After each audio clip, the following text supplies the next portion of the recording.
എൻ്റെ പേര് അമൽ. നഗരത്തിലെ തന്നെ വലിയ പണക്കാരനായ മുകുന്ദൻ മുതലാളിയുടെ മകൻ.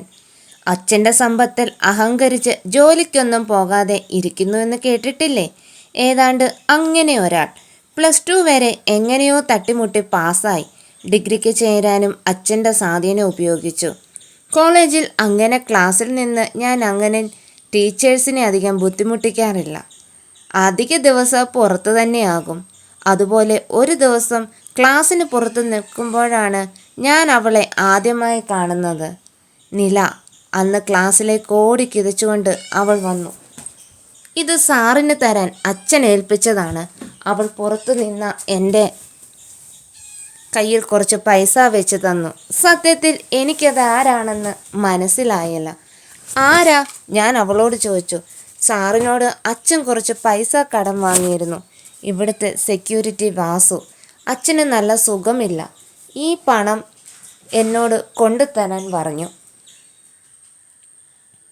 അല്ല, ഞാൻ ഇവിടെ ഉണ്ടാകുമെന്ന് അച്ഛൻ പറഞ്ഞു. ക്ലാസ്സിൽ ഉണ്ടാകാൻ വഴിയില്ലെന്ന് പറഞ്ഞിരുന്നു. അത് പറയുമ്പോൾ അവളുടെ മുഖത്തൊരു കള്ളച്ചിരി ഉണ്ടായിരുന്നു. ഞാൻ ആകെ ചമ്മി.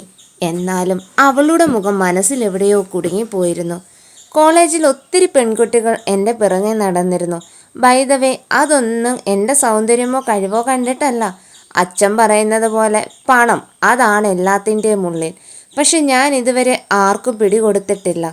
എന്നാൽ ഇവൾ എൻ്റെ ഹൃദയത്തിൽ ഫെവിക്കോൾ ഒട്ടിച്ചതുപോലെ അങ്ങ് പതിഞ്ഞുപോയി. ക്ലാസ് വിട്ട ഉടനെ ഞാൻ വാസുചേട്ടൻ്റെ വീട് തപ്പിപ്പിടിച്ച് അവിടെ എത്തി. ഒരു പഴയ ഓട് വീട്. മേൽക്കൂര പൊളിഞ്ഞു വീഴാറായിട്ടുണ്ട്. എന്നെ കണ്ടതും അദ്ദേഹം എഴുന്നേറ്റ് പുറത്തേക്ക് വന്നു. അയ്യോ, മോൻ എന്തിനാ ഇവിടേക്ക് വന്നത്? നിലമോൾ പൈസ തന്നില്ലേ? അയാൾ ചോദിച്ചു. നില എന്നാണോ കുട്ടിയുടെ പേര്? ഞാൻ ചോദിച്ചു. നിലാവെന്നാണ് ശരിക്കും പേര്. ഞങ്ങൾ നില എന്ന് വിളിക്കും. അല്ല, കക്ഷി ഇപ്പോൾ എന്താ പഠിക്കുന്നത്? അവൾ +2 വരെ പോയി. നല്ല മാർക്കുണ്ടായിരുന്നു. പിന്നെ വീട്ടിലെ കഷ്ടപ്പാട് കാരണം അത് നിർത്തി. അത് പറയുമ്പോൾ അദ്ദേഹത്തിൻ്റെ കണ്ണുകൾ നിറഞ്ഞിരുന്നു. അല്ല, എവിടെയാൾ? അമൽ വീടിന് ചുറ്റും നോക്കി. അപ്പോഴാണ് മുറ്റത്തെ പേരമരത്തിന് മുകളിൽ ഒരു കുട്ടിക്കുരകനെ പോലിരിക്കുന്ന നിലയെ അവൻ ശ്രദ്ധിക്കുന്നത്. അവൻ അവളെ നോക്കി ചിരിക്കാൻ തുടങ്ങി. അത് കണ്ടതും അവൾ മെല്ലെ നിലത്തേക്കിറങ്ങി. അതെ, അവിടെ എന്തായിരുന്നു പരിപാടി? അവൻ കുസൃതിയോട് അവളോട് ചോദിച്ചു. അലക്കാൻ പോയതാണ്. എന്തേ? അത് പറയുമ്പോൾ അവളുടെ മുഖത്ത് യാതൊരു ഭയവുമില്ലായിരുന്നു. എന്നാൽ വാസു അവളെ തടഞ്ഞു. മോളെ, വേണ്ട, നാവിത്തിരി കൂടുന്നുണ്ട് നിനക്ക്. അത് കേട്ടതും നില എന്നെ നോക്കി ഗോഷ്ടി കാണിച്ച് അകത്തേക്ക് പോയി. സത്യത്തിൽ അതോടെ ഞാൻ ഫ്ലാറ്റായി.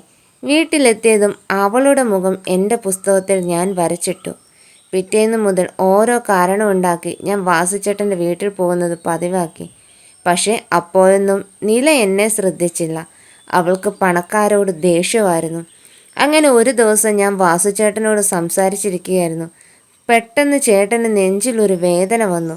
ഞങ്ങൾ ഉടൻ തന്നെ ഹോസ്പിറ്റലിലാക്കി. അറ്റാക്കിൻ്റെ തുടക്കമാണ്, ശ്രദ്ധിക്കണം. ഡോക്ടർ ഞങ്ങൾക്ക് നിർദ്ദേശം തന്നു. വാസുചേട്ടൻ്റെ ഭാര്യ നില 10ാം ക്ലാസ്സിൽ പഠിക്കുമ്പോൾ മരിച്ചതാണ്. വീട്ടിൽ ഇവർ അച്ഛനും മകളും ഒറ്റയ്ക്കാണ്. അറ്റാക്കാണെന്ന് അറിഞ്ഞപ്പോയേ വാസുചേട്ടന് പേടി തുടങ്ങി. നിലയുടെ കാര്യം എന്താകുമെന്നായിരുന്നു ചിന്ത മുഴുവൻ. നമ്മളിന്ന് പണ്ട് നാട്ടിൽ പറയാറില്ലേ, പുര കത്തുമ്പോൾ വാഴ വെട്ടുക എന്നൊക്കെ. അതേപോലെ ഈ അവസരം നന്നായി ഉപയോഗിക്കാൻ ഞാനും തീരുമാനിച്ചു. നിലയെ വിവാഹം കഴിക്കാൻ താല്പര്യമാണെന്ന് ഞാൻ അദ്ദേഹത്തെ അറിയിച്ചു. വാസുചേട്ടന് ആദ്യമൊന്നും ഞാൻ പറഞ്ഞത് വിശ്വാസമായില്ല. ഒരു വലിയ കോടീശ്വരൻ്റെ മകൻ തൻ്റെ മകളെപ്പോലൊരു പാവപ്പെട്ട പെൺകുട്ടിയെ വിവാഹം കഴിക്കുമെന്ന് അദ്ദേഹം സ്വപ്നത്തിൽ പോലും കരുതിയിരുന്നില്ല. മോനെപ്പോലെ ഒരാളെ ഞങ്ങൾക്ക് സ്വപ്നം പോലും കാണാൻ പറ്റില്ല. പക്ഷെ മോൻ്റെ അച്ഛൻ ഇതിന് സമ്മതിക്കുമോ? അച്ഛനെ ഞാൻ കാര്യങ്ങൾ ധരിപ്പിക്കാം. അതോർത്ത് ചേട്ടൻ വിഷമിക്കണ്ട. പക്ഷേ അതിനു മുൻപ് നിലയുടെ താല്പര്യം അറിയണം. വാസുചേട്ടൻ നിലയെ അരികിലേക്ക് വിളിച്ചു. സത്യത്തിൽ അവൾക്ക് ഈ ബന്ധത്തോട് യാതൊരു താല്പര്യവുമില്ലായിരുന്നു. എന്നാൽ അച്ഛൻ്റെ ദയനീയാവസ്ഥ കണ്ട് അവൾ സമ്മതിച്ചു. അങ്ങനെ ചെറിയ ചടങ്ങുകൾ മാത്രമായി കല്യാണം കഴിഞ്ഞു.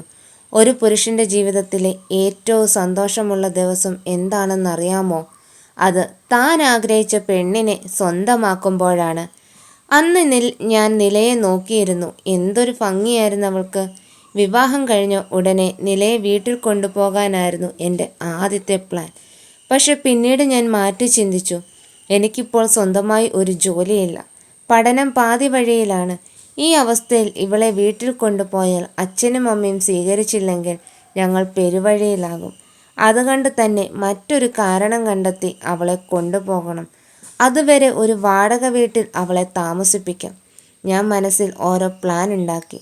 എന്നാൽ അച്ഛൻ്റെ ഒരു സുഹൃത്തു വഴി വിവരം വീട്ടിലറിഞ്ഞു. സ്വാഭാവികമായും അവർ ഞങ്ങളെ വീട്ടിൽ നിന്ന് പുറത്താക്കി. ഞാൻ അവളെയും കൊണ്ട് ഒരു ചെറിയ വീട്ടിലേക്ക് താമസം മാറി. സ്നേഹിച്ച പെണ്ണിനെ സ്വന്തമാക്കിയാൽ പോരാ, അധ്വാനിച്ച് ചെലവിന് കൊടുക്കാനും അറിയണം. എൻ്റെ പൈസ ഇല്ലാതെ എന്നെ ധിക്കരിച്ച് നീ എങ്ങനെ ജീവിക്കുമെന്ന് എനിക്കറിയണം. അച്ഛൻ്റെ വാക്കുകളായിരുന്നു എന്നെ വാശി കയറ്റിയത്. നമുക്ക് എൻ്റെ വീട്ടിൽ താമസിക്കാം, നില എന്നോട് പറഞ്ഞു. പക്ഷേ എനിക്കത് അഭിമാനക്ഷതമായിരുന്നു. ഞാൻ എൻ്റെ കുറച്ച് സേവിങ്സ് എടുത്ത് ഒരു ചെറിയ വീട് സംഘടിപ്പിച്ചു. നിലയുടെ അച്ഛനെയും അവിടേക്ക് കൂട്ടി. കല്യാണം കഴിഞ്ഞ ആദ്യ ദിനം ഏതൊരു പുരുഷനെയും പോലെ ഒരുപാട് ആഗ്രഹത്തോടെയായിരുന്നു ഞാൻ മുറിയിലെത്തിയത്. എന്നാൽ നില അതിനെല്ലാം മുളയിലെ നുള്ളി. അവളുടെ ശരീരത്തിൽ തൊട്ടാൽ അവൾ ഇവിടെ നിന്നും ഇറങ്ങിപ്പോകുമെന്ന് ഭീഷണി. അവളെ സംബന്ധിച്ച് അച്ഛനോടുള്ള കടപ്പാട് മാത്രമാണ് ഈ വിവാഹം. പ്രണയം എൻ്റെ ഉള്ളിൽ മാത്രമാണ്. ഞാൻ അവളോട് തർക്കിക്കാനോ അല്ലെങ്കിൽ ഒരു ഭർത്താവെന്ന നിലയിൽ എൻ്റെ അവകാശങ്ങൾ പിടിച്ചെടുക്കാനോ നിന്നില്ല. ഭാര്യയായാലും കാമുകിയായാലും ഒരാളുടെ സമ്മതത്തിന് വലിയ വിലയുണ്ട്. അന്ന് ഞാൻ അവളെ മുറിയിലാക്കി ഹോളിൽ കിടന്നുറങ്ങി. AC മുറിയിൽ കിടന്നുറങ്ങുന്നത് ശീലിച്ചത് കൊണ്ടാകാം ഫാനിൻ്റെ സ്പീഡിൽ എനിക്ക് വിയർത്തു. എന്നാൽ നിലയ്ക്കത് ശീലമാണ്. അവൾ സുഖമായി കിടന്നുറങ്ങി. പിറ്റേന്ന് രാവിലെ ആയതും വാസുചേട്ടനൊപ്പം ഞാനും കോളേജിൽ പോയി. ഫൈനൽ ഇയർ ആണ്, എക്സാം എഴുതണം. അതായിരുന്നു എൻ്റെ ഉള്ളിൽ. ഒരുപാട് കഷ്ടപ്പെട്ട് പഠിച്ചു, ഒടുവിൽ പാസ്സാകുകയും ചെയ്തു. പക്ഷെ അതുകൊണ്ട് മാത്രം കാര്യങ്ങൾ സെറ്റായില്ല. വീട്ടിലെ ദാരിദ്ര്യം മാറ്റാൻ ഒരു ജോലി നിർബന്ധമായിരുന്നു. ഒരുപാട് കൂട്ടുകാരോട് സഹായം ചോദിച്ചു. ഒടുവിൽ ഒരാൾ വഴി പാർട്ട് ടൈം ഡെലിവറി ബോയിയായി ജോലി ശരിയായി. ആ ജോലിയോടൊപ്പം ഫൈനൽ ഇയർ എക്സാം എഴുതി. നിലയ്ക്ക് അപ്പോഴും എന്നോട് ഒരു അലിവിൽ വന്നിരുന്നില്ല.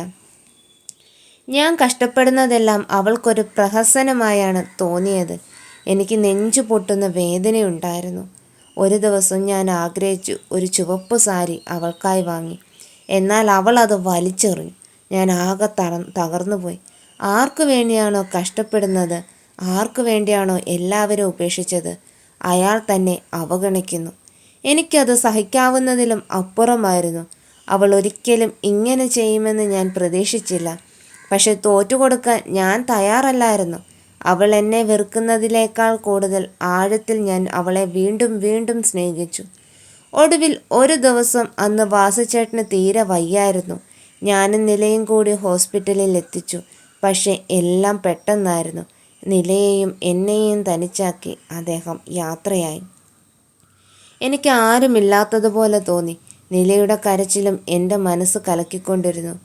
അദ്ദേഹം എനിക്ക് എത്രത്തോളം പ്രിയപ്പെട്ടതാണെന്ന് എനിക്ക് മനസ്സിലായി തുടങ്ങി. ആരുമില്ലാതെ തനിച്ച് പതിയെ ഞാനും എൻ്റെ വീട്ടുകാരെ മിസ് ചെയ്തു തുടങ്ങി. അമ്മ എന്നോട് സംസാരിക്കും. അച്ഛൻ്റെ കാര്യങ്ങൾ അങ്ങനെ അറിഞ്ഞു. നിലയെ വീണ്ടും പഠിപ്പിക്കണമെന്നും ജോലി ശരിയാക്കണം ഞാൻ എൻ്റെ അമ്മയെ ആഗ്രഹം അറിയിച്ചു. അമ്മ തന്ന ധൈര്യത്തിൻ്റെ പുറത്ത് അവളെ ഡിസ്റ്റൻസായി പഠിപ്പിക്കാൻ തുടങ്ങി. നിലയിൽ അത് വലിയ സന്തോഷമുള്ള കാര്യമായിരുന്നു. രാവിലെ ഞാൻ ഡെലിവറി ജോലിക്ക് പോകും. വൈകിട്ട് വീട്ടിലെ കാര്യങ്ങൾ നോക്കണം. നിലയെക്കൊണ്ട് ഞാൻ വീട്ടുജോലി ചെയ്യിപ്പിക്കാൻ പറ്റില്ല. ഞാൻ കൊടുക്കുന്ന സ്നേഹം തിരിച്ചു കിട്ടിയാലും ഇല്ലെങ്കിലും അവൾക്ക് നല്ലൊരു ജീവിതം വേണം അതായിരുന്നു എൻ്റെ ആഗ്രഹം. രാത്രി വൈകുവോളം ഞാൻ ഉറങ്ങാതെ അവൾ പഠിക്കുമ്പോൾ കാവലിരുന്നു. അവൾക്കായി പാചകം ചെയ്തു. അവൾ ആഗ്രഹിക്കുന്ന സ്ഥലത്തെല്ലാം അവളെ കൊണ്ടുപോയി. അങ്ങനെ ഒരു ദിവസം ഒട്ടും പ്രതീക്ഷിക്കാതെ അവൾ എൻ്റെ അരികിൽ വന്നിരുന്നു. എന്നിട്ട് ചോദിച്ചു, നിങ്ങൾക്ക് എങ്ങനെ എന്നെ സ്നേഹിക്കാൻ കഴിയുന്നു? ഇത്രയേറെ ഞാൻ അവഗണിച്ചിട്ടും. അറിയില്ല, ചിലപ്പോൾ ഹൃദയത്തിൽ തറച്ചു പോയതുകൊണ്ടാകും. ഞാൻ അവളോട് പറഞ്ഞു. എനിക്ക് പണ്ട് ഒരു ഇഷ്ടമുണ്ടായിരുന്നു. അവന് നല്ല പണക്കാരനായിരുന്നു. എന്നോടും നല്ല ഇഷ്ടമായിരുന്നു. പക്ഷെ ഒരു ദിവസം അവൻ്റെ യഥാർത്ഥ മുഖം എനിക്ക് മുന്നിൽ തെളിഞ്ഞു. അവനും പലരിലൊരാൾ മാത്രമായിരുന്നു ഞാൻ. ഒരുപാട് കരഞ്ഞു, പക്ഷെ തളർന്നില്ല. ഒന്നും അച്ഛൻ അറിയാതെ ഇരിക്കാൻ മുഖത്തൊരു ചിരി വരുത്തി. നിങ്ങളും അയാളെപ്പോലെയാണ് എന്നാണ് ഞാൻ ആദ്യം കരുതിയത്. പക്ഷെ നിങ്ങൾ ദൈവമാണ്, എൻ്റെ ദൈവം. അവൾ അവനു മുന്നിൽ കൈകൂപ്പി. അവൻ അവളെ ചേർത്ത് പിടിച്ചു. പിന്നെയും മാസങ്ങൾ കടന്നുപോയി. നില പരീക്ഷയിൽ ഉയർന്ന മാർക്കോടെ ജയിച്ചു. നല്ല ഒരു ജോലി കിട്ടി. അമൽ അവളെ വാക്കുകൊണ്ടോ പ്രവൃത്തി കൊണ്ടോ ഉപദ്രവിക്കാതെ കാത്തു.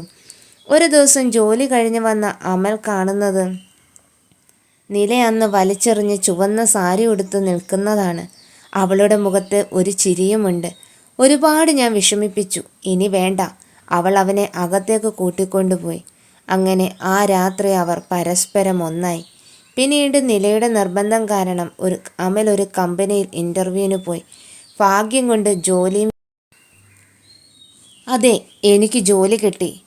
മാസം 10-40,000 സാലറി ഉണ്ടാകും. അത് കേട്ടതും അച്ഛൻ്റെ മുഖത്ത് സന്തോഷമുണ്ടായെങ്കിലും അത് പുറത്ത് കാണിച്ചില്ല. അമൽ ഉടനെ ഓടി അദ്ദേഹത്തെ കെട്ടിപ്പിടിച്ചു. താങ്ക്സ് അച്ഛ, എന്നെ ജീവിക്കാൻ പഠിപ്പിച്ചതിന്, എനിക്ക് ജോലി ശരിയാക്കി തന്നതിന്. നില പറഞ്ഞില്ലെങ്കിലും എനിക്ക് മനസ്സിലായി, അച്ഛനാണ് ആ കമ്പനിയിൽ എനിക്ക് ജോലി ശരിയാക്കിയതെന്ന്. അത് കേട്ടതും അദ്ദേഹവും ചിരിച്ചു. ഒരച്ഛനും സ്വന്തം മകനെ ഉപേക്ഷിക്കാൻ കഴിയില്ല. നീ അറിഞ്ഞില്ലെങ്കിലും നിന്നോടൊപ്പം ഞാൻ ഉണ്ടായിരുന്നു. അന്ന് വാശിപ്പുറത്ത് നിന്നെ പറഞ്ഞു വിട്ടത് ഓർത്ത് ഞാൻ എത്രയോ രാത്രി കരഞ്ഞിട്ടുണ്ട്. അമ്മയോട് നിന്നെ വിളിക്കാൻ പറഞ്ഞത് ഞാനാണ്. നീ എപ്പോഴും എൻ്റെ മകനാണ്. അച്ഛൻ അവന് സ്നേഹചുംബനം നൽകി. അവനെയും നിലയെയും വീട്ടിലേക്ക് ക്ഷണിച്ചു. അങ്ങനെ ഞാനും എൻ്റെ പെണ്ണും ഞങ്ങളുടെ വീട്ടിലേക്കെത്തി. ഇപ്പോൾ ഞങ്ങൾക്കിടയിൽ പ്രണയം മാത്രമേ ഉള്ളൂ, ഒപ്പം വാസുചേട്ടൻ്റെ അനുഗ്രഹവും.